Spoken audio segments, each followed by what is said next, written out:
Straight ahead on 12 News, getting kids ready for kindergarten. Parents are their children's first and foremost teachers. This lesson involves preparing the parents. Plus, giving the gift of high school memories. One Cooper student enjoys his senior prom thanks to one generous donation. But first, investigating the cause of a rare wildfire in Crystal. Oh, it's always a challenge to put anything like that. We don't have a lot of wildland fires. 12 News starts right now. Hello, and thanks for joining us. I'm Alexandra Renslow. And I'm Mike Johnson. Acres of charred land remain in Crystal after a wildfire burned through the area Monday night. I could see this big red cloud over the treetops, and I could smell the fire. And this is what the area looks like today, just east of the Crystal Airport and near the Mack Park Wildlife Area. Cause of the fire is still under investigation. The firefighters believe the flames started in the swamp among the cattails. There was no way for firefighters to actually get to the fire, so West Metro and Brooklyn Center Fire Department set up a perimeter to wait for the fire to burn its way to them. Was in the swamp area and just kept moving. And what we had done was, with Brooklyn Center Fire and ourselves, was surrounded the area and protected all the houses and apartments and buildings all around it, and then waited for it to come to us, and then we could put it out. It took a couple of hours to put out the fire. There was no damage to any nearby properties. After Sunday's hailstorm, it didn't take long for Brooklyn Park City officials to begin taking calls from companies that plan to go door to door offering storm damage repairs. Most are legitimate, but the city is also reminding homeowners to be aware for con artists. One way to do that is to ask to see the person's license or registration with the city. So they will be carrying a license with them that has their picture on it. Upon request, they should show that to you. We would recommend that if they don't have that, that you ask them to leave, and also call the police, because we don't want to have solicitors and peddlers in our neighborhoods that aren't properly licensed. Remember, being registered does not mean they are investigated by the city. Brooklyn Center's police chief received a surprise honor Monday night. Chief Kevin Benner received the Hennepin County Sheriff's Distinguished Service Award for leading a remarkable turnaround in his city. Benner has served as chief since 2010. During his tenure, Brooklyn Center's crime rate fell to the lowest rate since 1999. Benner was very humble, but also surprised by the honor. He was attending the sheriff's event to see one of his officers receive an award. I think it's very true in Brooklyn Center. We have a great team of officers that they all do their job. They take care of each other greatly, and in turn, they take care of the community greatly. The honor is a high note for a long police career, and after 26 years in law enforcement, Benner is retiring in the coming days. The Robbinsdale School District is trying a new strategy to prepare kids for school. Starting tonight, the district is offering workshops for parents of incoming kindergartners. Cassie Bonstrom joins us now with more. Cassie?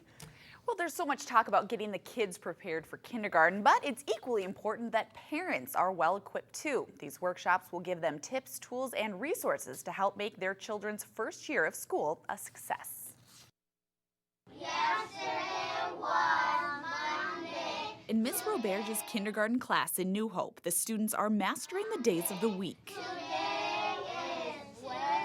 They're also learning lots of life skills, like how to listen, how to sit quietly, and how to be respectful of others. It's such a growing year. Paula Roberge has been teaching kindergartners for 12 years. Every fall, she says it's clear who is prepared and who is not. And I mean, right when they walk in the door in September, we're looking for what skills do they know. And the students that have had some type of knowledge in these skills are already, a little bit almost a step above, some of the other kids. The Robbinsdale School District wants all kids to be a step above, so starting this spring, they're offering new parent workshops. We're going to be discussing what is kindergarten ready. Dr. Monica Potter, Program Director for Early Childhood Family Education, says the hour-and-a-half sessions will give parents of incoming kindergartners all sorts of tools to make sure they're ready on day one. Everyday tools, like when you're driving down the street, looking for the letter A and singing about the letter A. And when you're making lunch or dinner, Mixing is talking about math. They'll educate the parents on how important it is that they're engaged and involved in the education process. Parents are their children's first and foremost teachers. The idea builds on decades of research on child development. And we know now 90% of the brain development happens in the first 5 years of life. So laying a healthy foundation for children impacts more than just school success, it's life success. The workshops will be offered throughout the month of May at each of the 10 elementary schools, plus the New Hope Learning Center. The sessions are free and open to all parents of incoming kindergartners. And Mike and Alex, at each of the workshops, they'll be going home with a little goodie bag. It has workbooks, it has some school supplies, all skills that they'll want to work on before they go to kindergarten. They'll be all set. Teachers will be happy. Yes, That's exactly. a great way to get off to a good start. And keep them busy this summer, too. Yes. Thanks a lot, Cassie. Calling all nurses, a new senior community in Plymouth is looking for good employees. A new 46-acre resort-style senior living facility called Trillium Woods is set to open in July. It offers independent living and assisted living and memory care. The facility held a job fair today with plans to hire 54 workers in fields that range from healthcare to housekeeping.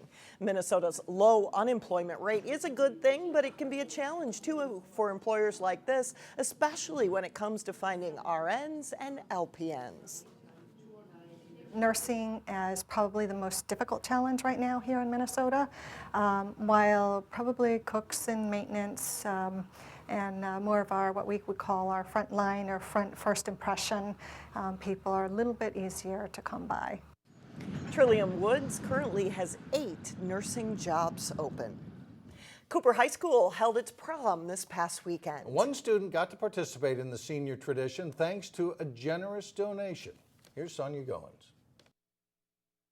Yeah, we took pictures throughout the whole day. Prom was on Saturday, but the memories are still fresh in Brandon Jackson's mind. That's at the Guthrie Theater downtown.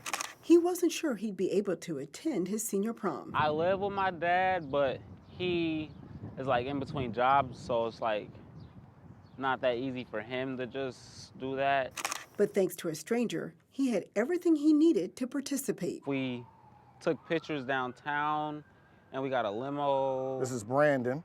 That's the outfit he chose. Dressed for success, basically. Andre McNeil picked up Brandon's prom tab. Just a bunch of great folks over there at Cooper, and I wanted to do something for one of the students there. He posted a message on Facebook asking if anyone needed help paying for prom. He chose one student from Cooper. His mom inboxed me a tremendous story about him being a young, independent man and the trouble that they were going through as a family. My mom told me, I was like, I'm pay for my prom stuff. I was like, really? You sure? That's him right there. Andre's also helping a student at North High in Minneapolis who used to be homeless. He's going to get to go to prom and have that experience. He was going to use his bus card to go to prom, but we arranged for a limo.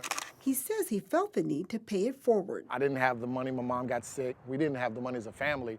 So a lot of the people in my neighborhood came to my rescue. Andre says while he wants the young men to remember their prom memories, he hopes they think about something else, too. I do it really just for these young kids to understand, especially these young men of color to understand. Somebody can relate to their story and somebody understands. It made me feel like there's good people out there that actually care and like want to help out people, which was really nice to me. In Robbinsdale, Sonia Goins, 12 News. Brandon was also part of the senior court. Andre's son also went to Cooper's prom, so he had to pay for his expenses as well. Pretty nice gesture. Yeah, neat way to pay it forward. That's right. Good idea. Well, coming up, decluttering your life and improving your health will show you the added benefits of getting organized. Then later in sports, the scoreboard operator is busy as Breck and Blake tangle in baseball. But first, rain reappears. There's a good chance for thunderstorms Wednesday evening.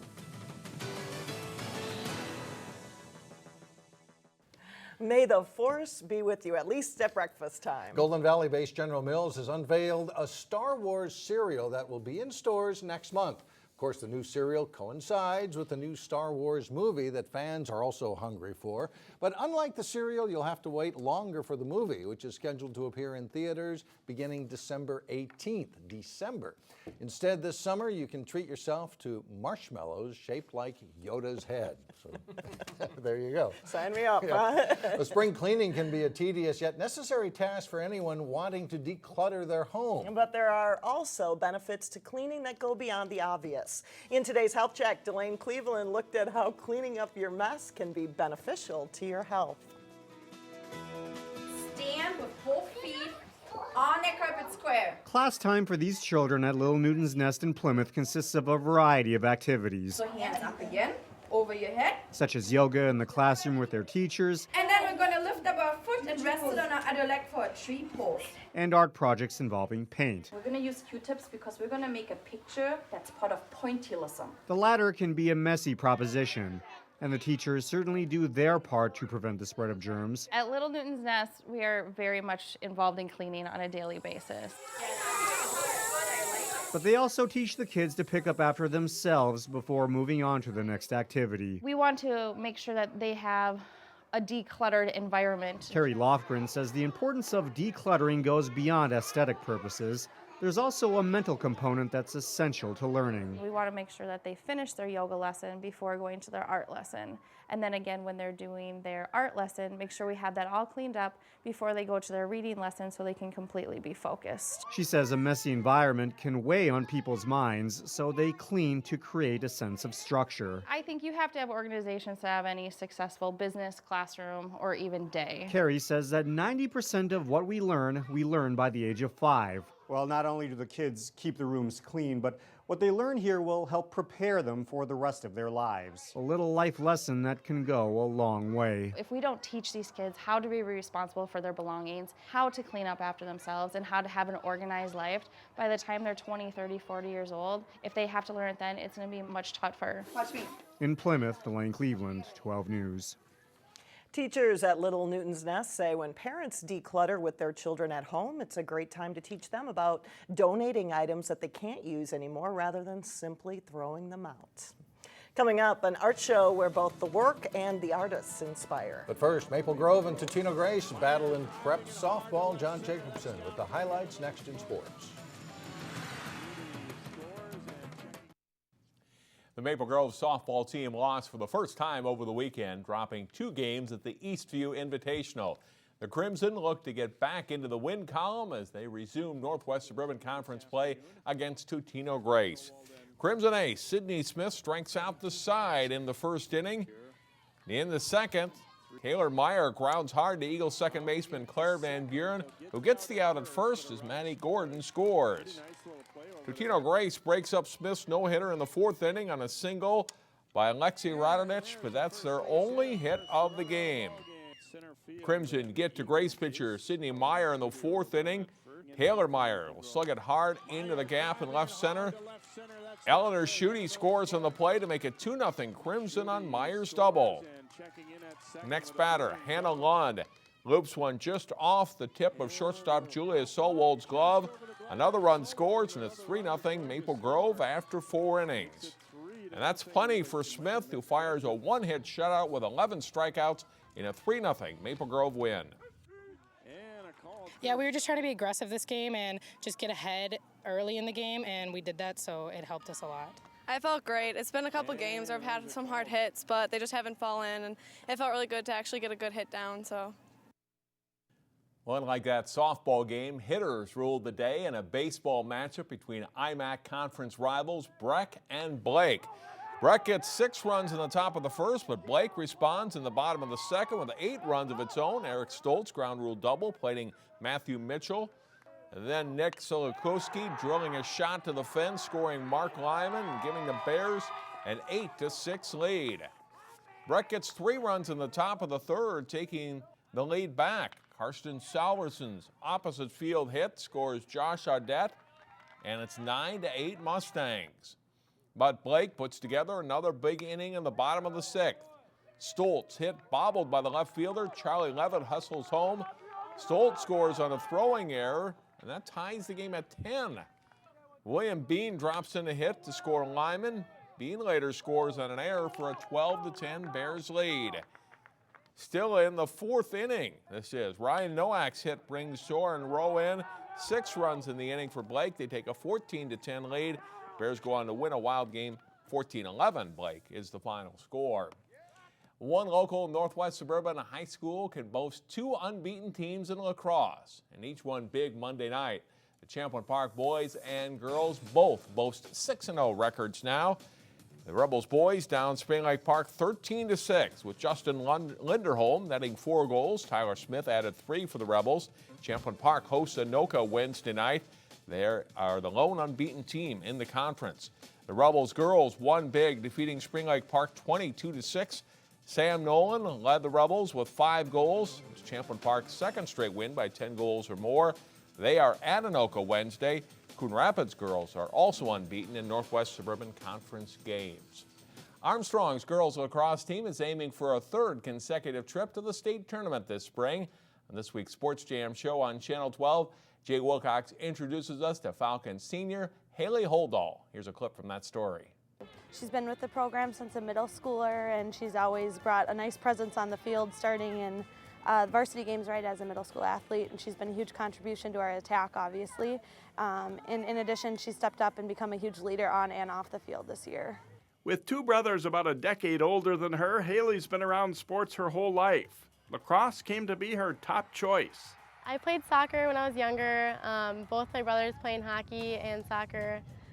Soccer wasn't my thing, hockey wasn't my thing. And then I found lacrosse and I was like, all right, I can do this. And so at 6th grade, I think, was when I started. Yes, lacrosse is her thing, but this spring Holdahl's doing rare double duty. She's playing lacrosse and golf for Armstrong. I just picked up golf this year and it's been really fun. It's helped me concentrate. I think it's helped me in my lacrosse game. Just helped me see the ball slow down in my head, not go a million miles an hour kind of thing. Catch the rest of the Hayley Holdahl story and much more this week on Sports Jam. It's on through Wednesday at 3:30, 6:30, and 9:30 p.m. on Channel 12. She's a very busy girl this summer, this spring. Thanks a lot, John. We'll be right back. Finally, an art show in Golden Valley where there's one of only a handful like it in the world. The Art of Possibilities art show and sale is underway at the Courage Kenny Rehabilitation Institute. All the artwork is done by people with disabilities, and the artists come from all over the world, from Armenia to Singapore. There's more than 250 pieces of art on display. The really interesting thing about our show, it's not only the art, but it is the artist behind the artwork. And next to every piece of artwork on display, there's an artist portfolio or an artist profile. And it talks a little bit about the artist and their journey with art and their journey in life. And people really get connected to the artwork and the artist. The Art of Possibilities art show and sale runs through May 22nd, open Monday through Friday from 9 until 4:30. And that does it for us. Thanks so much for joining us. Community Corner is coming up next. We'll see you again tomorrow beginning at 4.